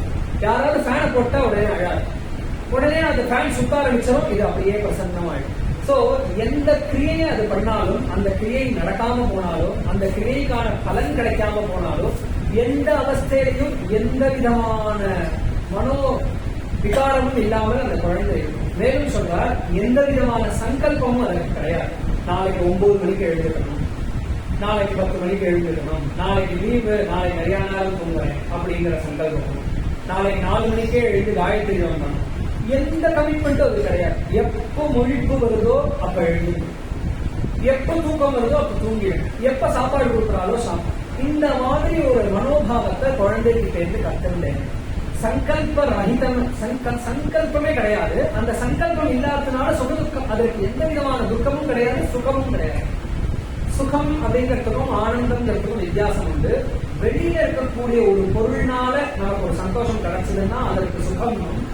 எந்த ஒரு பொருளும் கிடைக்காம சுகமாவே சந்தோஷமா இருப்பதற்கு ஆனந்தம்னு பேர். இன்னொரு பொருள்ல இருந்து கிடைக்காம நம்மிடத்திலிருந்தே நமக்கு கிடைக்கக்கூடிய சந்தோஷத்துக்கு ஆனந்தம் அப்படின்னு. அப்போ சுகமும் அதற்கு கிடையாது, துக்கமும் கிடையாது. அதை சந்தோஷப்படுத்துறதுக்கு யாருமே வேண்டாம், சும்மா படுத்துட்டு கல்வி செலுத்து அந்த குழந்தை. அதை சொல்றார், அந்த குழந்தைகிட்ட இருந்து அப்பேற்பட்ட மனோபாவத்தை நான் கத்துட்டேன். எந்த சங்கல்பமும் கிடையாது, கமிட்மெண்ட் இருந்தாலே நாளைக்கு வருத்தம், அது நடக்கலைன்னா அப்படி சொல்றார். அப்புறம் குமாரி 20வது குருவாக ஒரு பெண் கன்னிகா குமாரி. அவள் ஒரு கிராமத்துல ஆத்துல இருந்துருக்கா. அப்பா அம்மா எல்லாம் வெளியில போயிருக்கா, அந்த குழந்தைக்கு பொண்ணு பார்க்கறதுக்காக வெளியில போயிருக்கா. அந்த சந்தர்ப்பமா பார்த்து அந்த பொண்ணுக்கு வரன் பார்க்கறான்னு தெரிஞ்சு அந்த பொண்ணு பார்க்க ஒரு குடும்பம் ஆத்துக்கு வந்திருக்கோம். அதுக்கு வந்தா என்னாச்சுன்னு கேட்டா, அம்மாவெல்லாம் காணுமே, அப்பாவெல்லாம் காணுமே, வெளிமனுஷா யாரோ வந்திருக்கான்னு அவளுக்கு பயம் வந்துருக்கு. உடனே உட்காருங்கோ, அப்பா அம்மா எல்லாம் வருவான்னு சொல்லிட்டு என்ன சாப்பிட்றேன்னு கேட்டா. உடனே அவெல்லாம் ஆகாரம் பண்றேன்னு சொன்னதும் உள்ள போய் அவ அந்த நெல்ல இடிக்கிறான். இடிச்சா என்ன ஆகுது அப்படின்னு கேட்டா, கையில இந்த பக்கம் 4 அந்த பக்கம் 4 வளையல் போட்டுருக்காங்க. அந்த வளையல் டங்குன்னு ஓசை போடுறான். ஓசை வந்ததும் அவன் நினைக்கிறா, அவளுக்கெல்லாம் இந்த வளையல் சத்தம் கேட்டக்கூடாதுங்கிற பதட்டத்திலேயே அவ பண்றான். அப்ப இவர் வாசப்புறமா வந்தவர் அதை கவனிக்கிறார். கவனிச்சு சொல்றார், நினைச்சு பாக்குறா, இவருக்கே இவ்வளவு பதட்டம்னா அவ சொல்றாள். அவன் நினைச்சுக்கிறா, இந்த வேலைக்கு கூட ஆகாரம் கையில இல்லாத அளவுக்கு ஏழை வீட்டுல இருந்து நாம பொண்ணு எடுக்கணுமா அப்படின்னு அவன் நினைச்சிடக்கூடாது. இந்த வேலைக்கு கூட எங்கள்கிட்ட அரிசி கிடையாது, இருக்கிற நெல்ல உடைச்சுட்டாதான் உண்டு அப்படின்னு அவன் நினைச்சிடக்கூடாதுன்னு அவன் இடிக்கிறாள். உடனே என்ன பண்ணா, இந்த கையில 2 அந்த கையில 2 உடைச்சால், உடைச்சிட்டு ஒரு 2 வளையல் போட்டுருந்தார். அப்பையும் சத்தம் வந்துட்டே இருந்தது, இடிச்சுட்டே இருந்தார் திரும்பி. உடனே என்ன பண்ணாங்க, ஒவ்வொரு வளையல உடைச்சு ஒரே ஒத்த வளையலோட இருந்தார். உடனே சப்தமே வரலையா, அவன் சந்தோஷமா இருந்தான். இந்த இன்சிடென்ட் அவர் கண்ணில் பட்டுனா உடனே அவர் சொல்றார், பபஞ்ச ஏகைகச சங்கான் பௌத்தோ பாண்யோ ரசேஷயத் உபயோரப்யபூத் கோஷா ஹ்யவத்யஸ்ம சங்கயோஹ தத்ராபி ஏகம் நிரபிதத் ஏகஸ்மான் நாபவத் ஃபலிஹி அங்கசிக்ஷம் ரதமிமம் அங்கசிக்ஷம் இமம் தஸ்யாக உபதேசம் அறிந்தமா.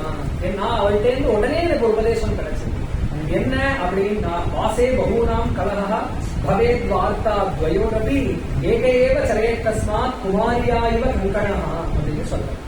அந்த குமாரியினுடைய கங்கணம் எப்படி ஒன்னே இருக்கும் பொழுது பயம் இல்லாமல் அவள் இருந்தாலும், அந்த மாதிரி நானும் பகு நிறைய பேர் இருந்தா அப்படின்னு சொன்னா கலகம் வந்துடும். ஏதாவது பேச ஆரம்பிப்பா, ஆத்துக்கவா வந்தாலாம்பா, ஏதாவது வம்பு, நம்ம இல்லைன்னு சொன்னாலும் குத்தம், ஆமான்னு சொன்னாலும் குத்தம், மாட்டிருந்தோம். வாசே பகுனாம் கலகா பவேத் வார்த்தா துவயோரபி. சரி 2 பேர் தான் இருக்கோம் அப்படின்னா, சாப்பிட்றியா அப்படின்னு அவளை கேட்கலன்னா குத்தம், சாப்பிட்டுட்டையான்னு கேட்டா அதுக்குள்ள சாப்பிடுவாங்களாம். இப்ப 2 பேர் இருந்தாலும் பேச்சு வரும், அதனால பிரச்சனை வரும்.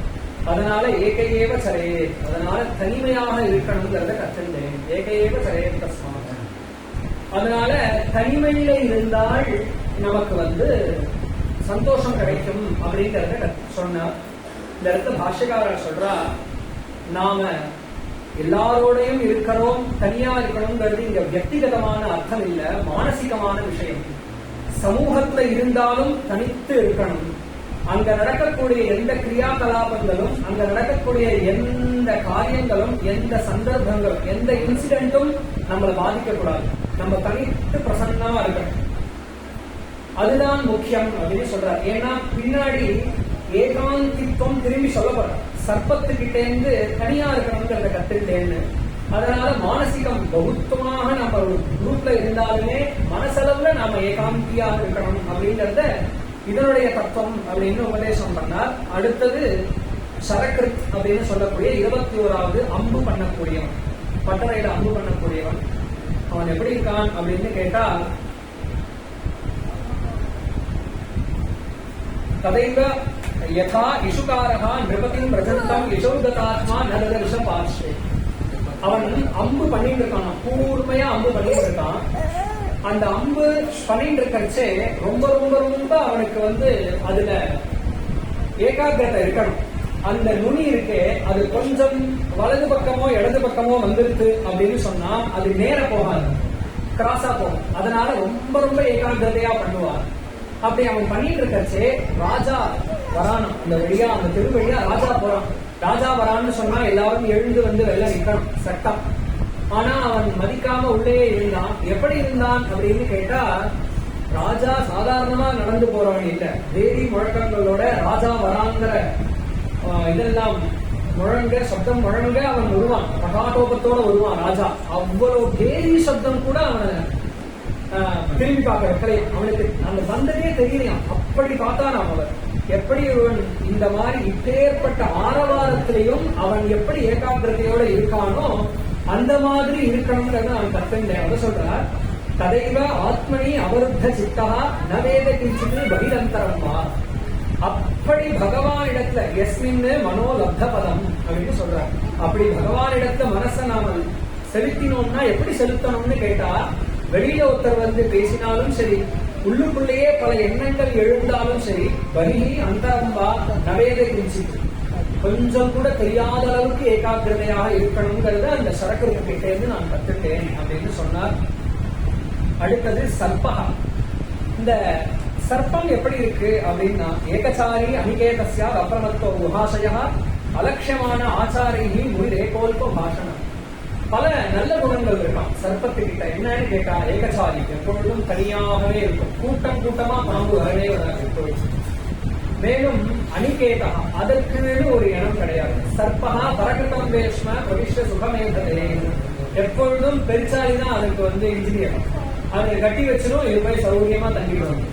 அப்போ அனிகேதா. மேலும் அப்ரமத்தா, ஒரு க்ஷணம் கூட பிரமாதமே இருக்காது. அது எடுத்து வைக்கிற ஒவ்வொரு அடியும் ஜாக்கிரதையா எடுத்து வைக்கும் பாம்பு. ஏன்னா அதற்கு எப்பொழுதுமே பயம், யாராவது அடிப்பாங்கிற பயம் அதற்கு எப்போதுமே உண்டு. அதனால அப்ரமத்தனாக அந்த பாம்பு இருக்குமா. மேலும் சொல்றார் குஹாசயா, எப்பொழுதும் தனிமையா யார் கண்ணையும் படாம குகையிலேயே இருக்கும்.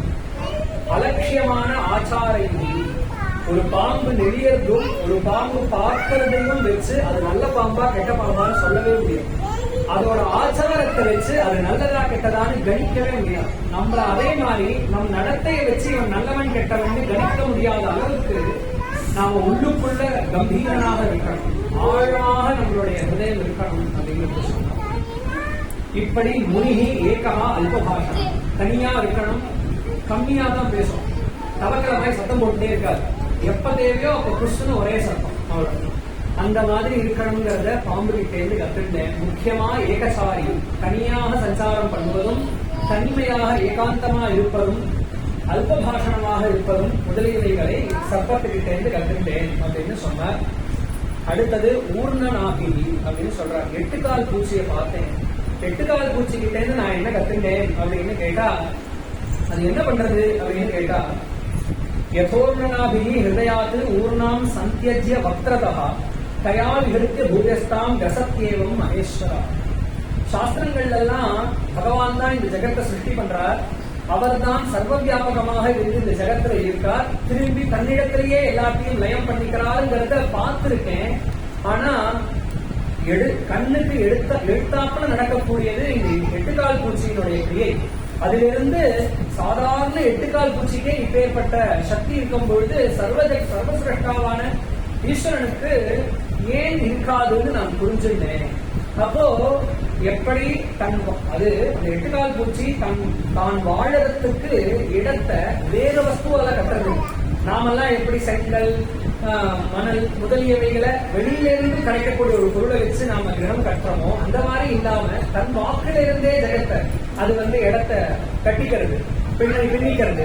கூடு கட்டினதுக்கு அப்புறம் அங்க குடும்பம் நடத்துறதான்னா தனியா அதுவே அங்க வசிக்கிறது. போர்ச்சே மொத்தம் எல்லாத்தையும் சாப்பிட்டு போயிடும்.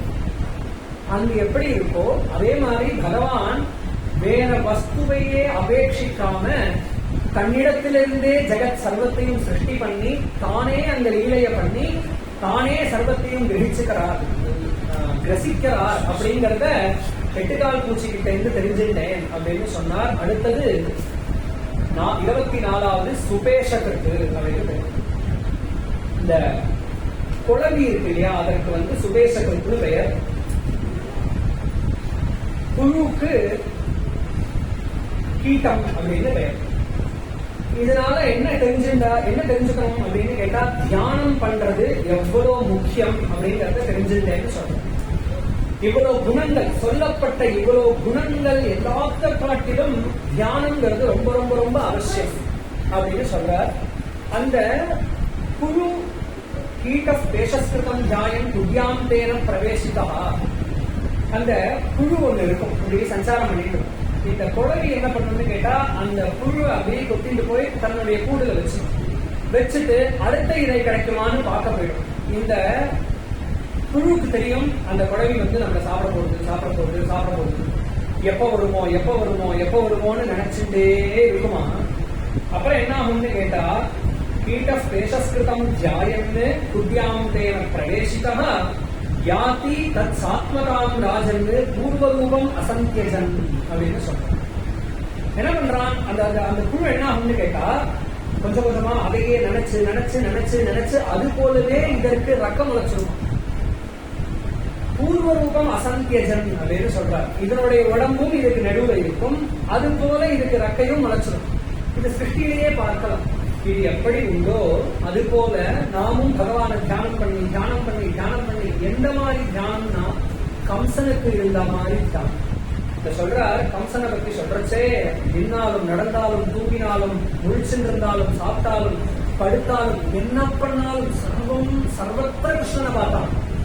அந்த மாதிரி இது பயாத் கம்சகான்னு சொல்றார். உதாரணத்துக்கு பயத்தினால எப்ப குழந்தை வருமோன்னு அது தியானம் பண்ணி அதையே நினைச்சு அந்த ரூபம் இதுக்கு வந்துடும். அதே மாதிரி நாமும் பயமா அவசியம் இல்லை. அதான் தான் சொல்ற ஸ்நேகத்தினாலேயும் சரி,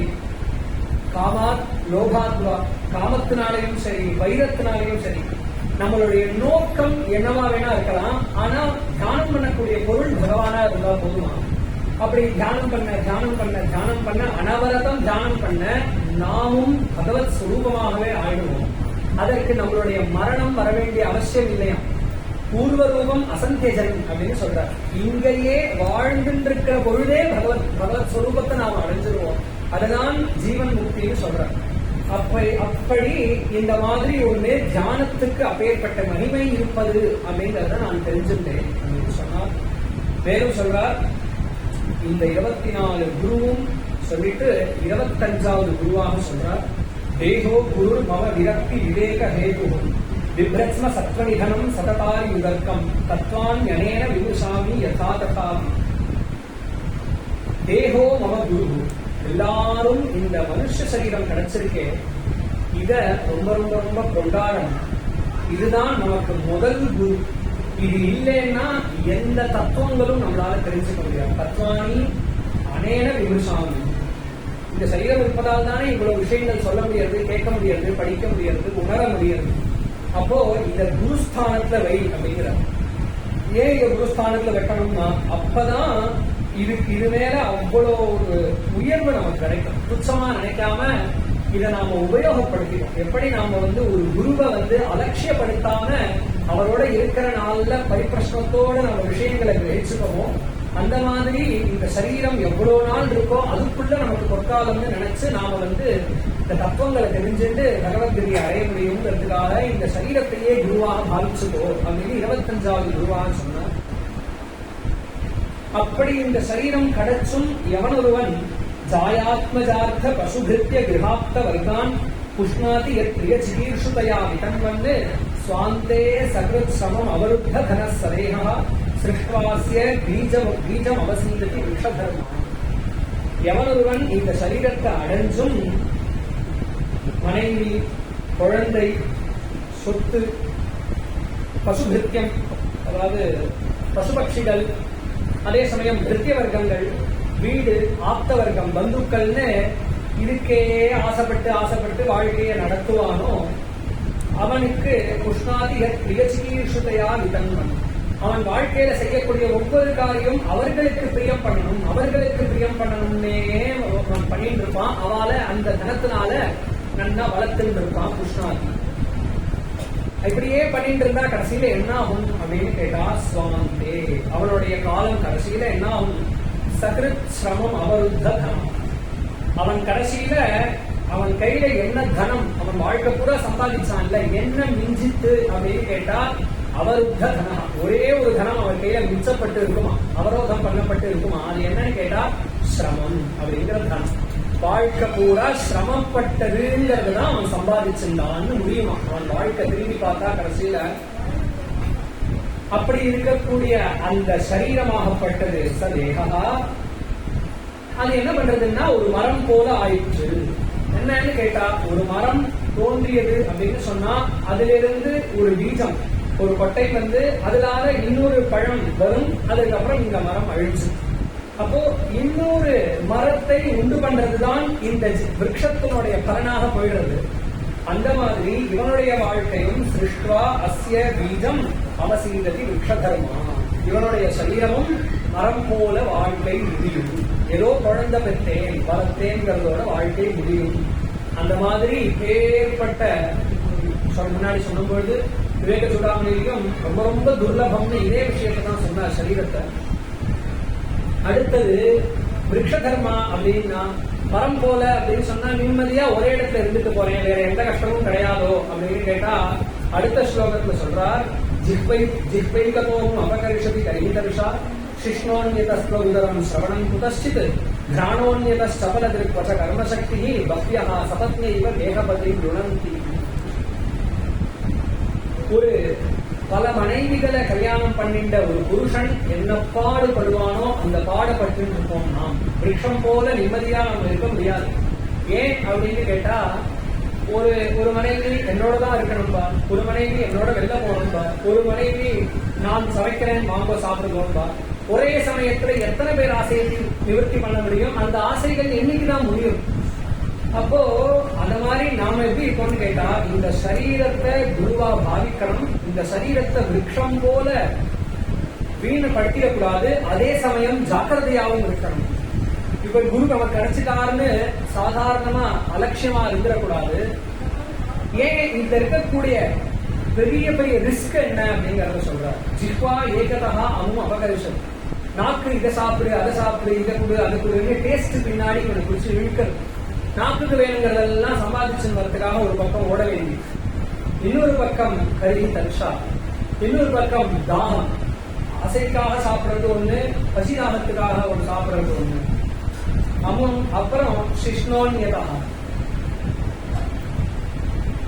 கர்மேந்திரியங்கள்லாம் ஒரு பக்கம் குடிச்சு இழுக்கிறது, சந்தோஷத்தை கொடு அப்படின்னு. தொக்கு ஒரு பக்கம், தோல் சாஃப்டா ஏதாவது ஒண்ணு கிடைக்காதா அதை கட்டிக்கோ அதை போத்திக்கோங்கிறது, அதெல்லாம் வாங்க வேண்டியது. உதரம் வயது வாங்கிறது, ஒரு நாளைக்கு 4 தடவை சாப்பாடு கொடுங்கிறது. சிரவணம் குதஸ்தி காது இதை கேளு அதை கேளு, இதை இவாளை பத்தி பேசணும் அவளை பத்தி கேட்கணும் அப்படின்னு காது ஒரு பக்கம். கிராணோன்யதா மூக்கு இந்த வாசனை வேணும் அந்த வாசனை வேணும்னு எனக்கு புரிகிறது, அதெல்லாம் சம்பாதிக்க வேண்டியிருக்கு. சபல திருட்டு இந்த கண்ணு இருக்கு, இது வேணும் இதை பார்க்கணும் அதை பார்க்கணும்னு பிடிச்சி இருக்கிறது. கொஞ்சம் கர்மசக்தி, இன்னும் சில சமயங்கள்ல இவனுடைய பிராரப்தம் சில விஷயங்களை இவனை தவிர்க்க முடியாம பண்ண செய்யறது. பக்யா சபத்ன இவ ஏகபதியும் உணர்ந்தி, இவ்வளவு மனைவிகளை கல்யாணம் பண்ணிட்டு நம்ம இதுக்குள்ள குடியிருக்கோம். அத்தனை பேருக்கும் தேவையானதை பண்ண ஆரம்பிச்சோம்னா ஒரே சமயத்துல அத்தனை பேருக்கும் வேணுங்கிறத பண்ணவும் முடியாது. அப்படி பண்ணிட்டாலும் அது இன்னையோட முடிஞ்சதுன்னு கிடையாது, இதற்கு எல்லையே கிடையாது. அதனால இவைகள் பின்னாடி நீ ஓடாதே அப்படின்னு சொன்னார். அதனால ஜாக்கிரதையா இருக்கணும். மேலும் சொல்ற இந்த சரீரத்தை சிருஷ்டி பண்ற வரைக்கும் விதவிதமா 83 லட்சம் ஜீவயோனைய சிருஷ்டி பண்ணாராம். கடைசியில மனுஷ சரீரத்தை சிருஷ்டி பண்ணதுக்கு அப்புறம் சந்தோஷம் கிருத்தகிருத்தியனாக தன்னை பாவிச்சிருந்தாராம் பகவான். ஏன்னா ஒரு சரீரம் எடுத்துக்கிறதுனுடைய பயனே இந்த சரீரத்தினாலதான் கிடைக்கிறது அப்படிங்கறதுனால சந்தோஷம் அடைஞ்சார். அதை சொல்றார், சிருஷ்டுவா புராணி விவிதானி அஜயா ஆத்மசக்தியா விருக்ஷான் சரீசிருப பசூன் கக தம்ச மத்ஸ்யான் தைஸ்தைஹி அதுஷ்ட ஹிருதயா புருஷம் விதாய பிரம்மாவலோக திஷனம் முதமாப தேவா. முன்னாடி ஆரம்பத்திலே சொன்னோம், பகவானுக்கு தேசாம் தாசாம்னே பௌருஷி பிரியா அப்படின்னு இருக்கிற சிருஷ்டிகள்லேயே மனுஷியோடிதான் ரொம்ப ரொம்ப எனக்கு பிடிக்கும். எதற்காக இவ்வளவு வசதி அப்படின்னு கேட்டா, இங்கதான் பகவத் தத்துவத்தை நம்மளால அடைய முடியும் அப்படின்னு. அதனால லப்வா சுதுர்லபம் இடம் பகு சம்பவாந்தே மானுஷ்யம் அர்த்ததம் அனித்யமபி இக தீரः பூர்ணம் யதேத ந பதே அனுமிருத்தி யாவது விஸ்ரேயசாய விஷயா கலு சர்வதஸ்வம். அதனால இப்பேற்பட்ட இந்த சரீரத்தை அடைஞ்ச நாம் என்ன பண்ணணும் அப்படின்னு கேட்டா, சுதுர்லபம் சாதாரணமா நமக்கு கிடைக்கல, பல கோடி ஜென்மங்களுக்கு அப்புறம் நமக்கு இது கிடைச்சிருக்கு. சுதுர்லபம் பகுசம்பவாந்தே மானுஷ்யம் அப்படின்னு அந்த மானுஷ்யமும் அற்புதமாக கிடைச்சிருக்கு. ஏதோ பிறந்தோம் தாமசம் அதிகமாக இருக்கிறவனாக பிறந்து அழிஞ்சோம்னு இல்லாமல் சத்சங்கத்தை கொடுக்கக்கூடியதாக ஒரு ஜென்மா அற்புதமாக நமக்கு கிடைச்சிருக்கு. ஆனா கிடைச்சிருப்பேன்னு நம்ம நாளைக்கு பார்த்துக்கலாம்னு இருக்கக்கூடாது. அனித்யம் அப்படின்னு சொல்றாங்க. நாளைக்கு காலம்பரை என்ன ஆகும், அடுத்த க்ஷணம் என்ன ஆகுங்கிறது நமக்கு தெரியாது. அதனால இந்த விஷயத்த ரொம்ப ரொம்ப ஜாக்கிரதையா இருக்கணும். அதனால இந்த என்ன பண்ணணும், கடைசியில பூரணம் யதேத முழு முயற்சியோட நாம செயல்படணும். எதற்காக அப்படின்னு கேட்டா, நிஸ்ரேயசாய அப்படின்னு சொல்றோம். ஆத்ம ஞானத்தை அடையறதுக்கு முழு முயற்சி பண்ணணும். ந பதேத் அனுமிருத்தி யாவத்து, மிருத்யு ஒவ்வொரு க்ஷணமும் நம்மளை பின் தொடர்ந்துட்டே இருக்கு, என்னைக்கு விழுமோ தெரியாது. அதுல சொல்றார், அஹோராத்திரை சித்தியமானம் புத்வாயுர் பயவே பசு முக்தசங்க பரம் புத்வா நீலீக உபசாமியதி அப்படின்னு சொல்றார். சித்தியமானம் யமைவேதை கிருதநீலம் வனஸ்பதி ககா ஸ்வகேத உத்சித்திய க்ஷேமம் யாதி கிளம்பட்டா. இந்த சரீரத்துல எதற்காக இந்த ஹார்ட் பீட் அப்படிங்கறத வச்சிருக்கார் அப்படின்னு கேட்டா, நமக்கெல்லாம் ஆத்ம ஞானத்தை அடையணுங்கிற உணர்ச்சி வரணுங்கிறதுக்காக. அதை சொல்றார், நாம ஜீவன்கிற நாம் ஒரு பட்சி போல, இந்த சரீரம்ங்கிறது ஒரு விருட்சம். இந்த விருட்சத்தை நாம உட்கார்ந்து இருக்கோம். உட்கார்ந்து இருக்கச்சே மரத்தை வெட்டக்கூடியவன் அப்படிங்கிறவன் யமனம். ஒவ்வொரு தடவையும் கோடாரி எடுத்து டொக்கு டொக்கு டொக்கு டொக்குன்னு வெட்டிட்டு இருக்கான்னா, அதுதான் நமக்கு ஹார்ட் பீட்டா டொக்கு டொக்கு டொக்குன்னு சத்தம் கேட்டுட்டே இருக்கான். ஒவ்வொரு தடவையும் ஒவ்வொரு அடி அடிக்கச்சேவும் நாம புரிஞ்சுக்க வேண்டியது, என்னைக்கு வேணா எந்த அடியில வேணா விழலாம். அவன் திடீர்னு ஓங்கி அடிச்சான்னா அந்த க்ஷணமே விழலாம், மெதுவா தட்டின்னு இருந்தான்னா கொஞ்ச நாள் ஆகலாம். இப்ப எப்ப வேணா விழலாங்கிறத புரிஞ்சுட்ட ஒரு நல்ல பட்சி என்ன பண்ணும் அப்படின்னு கேட்டா, அது விழற அன்னைக்கு விழறதுக்குள்ள சொந்தமா தன் ரெக்கையினால பறக்கிறதுக்கு யோகியதையை சம்பாதிச்சு, மரத்தோட சேர்ந்து தானும் கீழே விழாமல் சொந்தமா தன் காலில் தன் ரெக்கையினால பறந்து போறதுக்கு நல்ல பட்சி சம்பாதிச்சுருமா அந்த யோகியதைய. எப்படியோ அந்த மாதிரி சித்தியமானம் யமைதேதை கிருதநீலம் வனஸ்பதிம் ககா ஸ்வகேதமுத்ஸ்ருஜ்ய க்ஷேமம் யாதி ஹ்யலம்படா. அஹோராத்திரை சித்தியமானம் புத்வாயுர் கயவே பசு முக்தசங்க பரம் புத்வா நிலீக உபசாமி. அதனால இந்த சரீரமான இந்த மரம் எப்ப வேணா விழலாம், விழறதுக்குள்ள இந்த சரீரத்திலிருந்து ஜம்முன்னு பறந்து போறதுக்கான யோக்கியத்தை, முக்தியை அடையிறதை நாம் எவ்வளவு சீக்கிரம் முடியுமோ அவ்வளவு சீக்கிரம் பண்ணிடணும் அப்படிங்கறத சொல்றார். ஏன் அப்படின்னு கேட்டா, இதுக்கு அவ்வளோ இங்கதான் பண்ண முடியும். நம்மளால சொச்சந்தமா பறக்கிறதுக்கு இங்கதான் முடியும். ஹிருதேகம் ஆத்யம் சுலபம் சுதுர்லபம் லபம் சுகல்பம் குருகர்ணகாரம் மயானுகூலேன நபஸ்வதேவிதம் உமான் பவாத்யம் நகரே ச ஆத்மா. இங்கதான் பல பேர் நமக்கு மேலும் சொல்ற, இந்த மனுஷ ஜென்மாங்கிறது ஸ்வர்க்க மோக்ஷ நரகம் 3 துவாரத்தையும் உடைய ஒரு வழி. வேற எந்த ஜென்மாக்கும் இந்த மாதிரி கிடையாது. இந்த ஜென்மால மட்டும்தான் நரகமா ஸ்வர்க்கமா மோட்சமாங்கிறத நம்மளால் தீர்மானம் பண்ண முடியும். அப்படி இருக்கக்கூடிய இந்த மனுஷ ஜென்மாவை அடைஞ்சும் ஹிருதேகம் ஆத்யம் சுலபம் சுதுர்லபம், சுலபமாக கிடைச்சிருக்கு ஆனால் துர்லபமானது. அப்படி இருக்கக்கூடிய இந்த சரீரத்தை அடைஞ்ச நாம் இந்த சம்சார சாகரத்தை தாண்டறதுக்கு என்ன பண்ணணும் அப்படின்னு கேட்டா, பிளவம் அப்படின்னு படகாக நாம குரு கர்ணகார், குரு அப்படின்னு சொல்லக்கூடிய ஒரு மகாபுருஷனை நாம் படகாக கொண்டு அவருடைய உபதேசத்தின்படி மயானுகூலேன நபஸ்வதேவிதம், குரு அடைஞ்சிட்டோம்னா பகவான் சொல்லக்கூடிய காற்று நம் பக்கம் வீசும். நாம எங்க போய் சேரணுமோ அந்த பக்கம் காற்று வீசணும். அதை சொல்றார் மயா அனுகூலேன நபஸ்வதேவிதம். குரு அடைஞ்சிட்டேன்னா தானா அந்த காற்று ஒரு பக்கம் வீசும், பகவான்கிற காற்று. அப்புறம் என்ன ஆகும்னா குமான் பவாப்தீம் அப்படின்னு சொல்றாரு. இந்த பவாப்தீன்னு சொல்லக்கூடிய இந்த சம்சார சாகரத்தை அவன் கடப்பான் அப்படின்னு சொல்றார். அப்படி ஒருவன் கடக்கலன்னு சொன்னா ச ஆத்மா, அவன் தற்கொலை பண்ணி கொண்டவன் ஆவான் அப்படின்னு சொல்லி ஏற்பட்ட விஷயம். இன்னும் ஏகப்பட்ட விஷயம். ஒரு ஒரு சம்பாதம் தான் இந்த அவதூத சம்பாதம் இருக்கு. இப்படி இந்த விஷயத்த சொன்னார். சொல்லி முடிச்சதுக்கு அப்புறம் உத்தவனை பார்த்து சொன்னார், உத்தவா, அதனால இந்த மனுஷ ஜென்மா கிடைச்சிருக்கும் பொழுது இத்தனை விஷயங்களை அபியாசம் பண்ணிட்டு, சிரவணத்தோட இல்லாமல் நடைமுறையில அபியாசம் பண்ணிட்டு சொல்லப்பட்ட குணங்கள் எல்லாத்தையும் ஒவ்வொரு குணங்களா நமக்கு கிடைக்க கிடைக்க கிடைக்க கிடைக்க சித்த சுத்தி ஏற்பட்டுட்டே இருக்கும். ஏற்பட்டு கடைசியில தியானம் அப்படிங்கிற 24வது நிலை, அப்பேற்பட்ட ஏகாகிரதை கிடைச்சு தன்மயத்தை நாம் அடைவோம், பகவானுடைய சாரூபியத்தை, அந்த சாயுஜ்யத்தை நாம் அடைவோம் அப்படின்னு சொன்னார். அவனுக்கு மேற்கொண்டு பல கேள்விகள், பல உபதேசங்கள். அப்படி விசேஷமாக இந்த அவதூதையின் சம்பாதம், இதுல பகவானால் உபதேசிக்கப்பட்டபடி நம்ம எல்லோருக்கும் பகவத் கிருபையினாலையும் மகான்களுடைய ஒரு ஆசீர்வாதத்தினாலையும் அப்பேற்பட்ட ஒரு சித்த சுத்தி ஏற்பட்டு இந்த ஜென்ம கிருதார்த்தமாகணும் அப்படின்னு பிரார்த்தனை பண்ணுகிறேன். மேலும் வித்வான்கள் எல்லாரிடத்திலையும் வாக்கு சமர்ப்பிக்கிறேன். தோஷங்கள் ஏதாவது இருந்தா க்ஷமிச்சென்று குணம் விருத்தியாகணும்னு எல்லாரும் ஆசீர்வாதம். காயேன வாசா மனசேந்திரியை வா புத்தியாத்மனா வா பிரகிருதே ஸ்வபாவாத் கரோமி யத்யத் சகலம் பரஸ்மை நாராயணாயேதி சமர்ப்பயாமி.